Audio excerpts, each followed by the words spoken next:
महाराष्ट्रातील तमाम आदिवासी बांधवांना सर्वप्रथम जय आदिवासी, जय शेवा, जय जोहार। आज आपण बघतोय महाराष्ट्रामध्ये धनगड आणि धनगरचा जी.आर. काढण्यासाठी मुख्य सचिव विकासजी खारगे यांच्या अध्यक्षतेखाली समिती स्थापन केलेली, परंतु आदिवासी समाजाने एवढा विरोध करूनही महाराष्ट्राचे मुख्यमंत्री एकनाथजी शिंदे यांनी अजूनही आदिवासी बांधवांच्या आंदोलनाची दखल घेतली नाही, त्यांच्या निवेदनाची दखल घेतली नाही।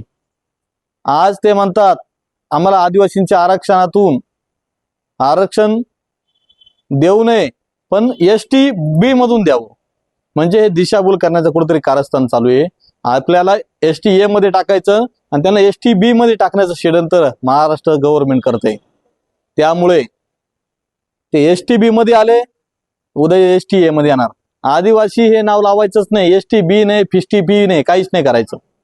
त्यासाठी आज आपल्या सर्व राज्यातील आदिवासी बांधवांनी तुमच्या अस्तित्वासाठी, ही लढाई तुमची आहे, ही माझी एकट्याची लढाई नाही, तुमच्या सगळ्यांच्या लढाईमध्ये सहभागी होऊन येणाऱ्या 30 तारखेला महाराष्ट्रातील सर्व संघटना वाद सोडून, सर्व पक्षीय पार्ट्यावाद सोडून एक मी आदिवासी म्हणून माझ्या आदिवासी आरक्षण अबाधित राहण्यासाठी, आमच्या ताटात कोणाला घेऊन देण्यासाठी, आपलं आरक्षण चोरण्याचं काम हे चोरटे करतात, ते आरक्षण वाचवण्यासाठी सगळ्यांनी 30 सप्टेंबर 2024 मध्ये महाराष्ट्रातील सर्व जिल्ह्यांमध्ये, तालुक्यांमध्ये त्या ठिकाणी आदिवासी बांधवांनी रस्त्यावर येऊन रास्ता रोको आंदोलन करावे आणि या महाराष्ट्राला आदिवासीची ताकद दाखवून द्यावी।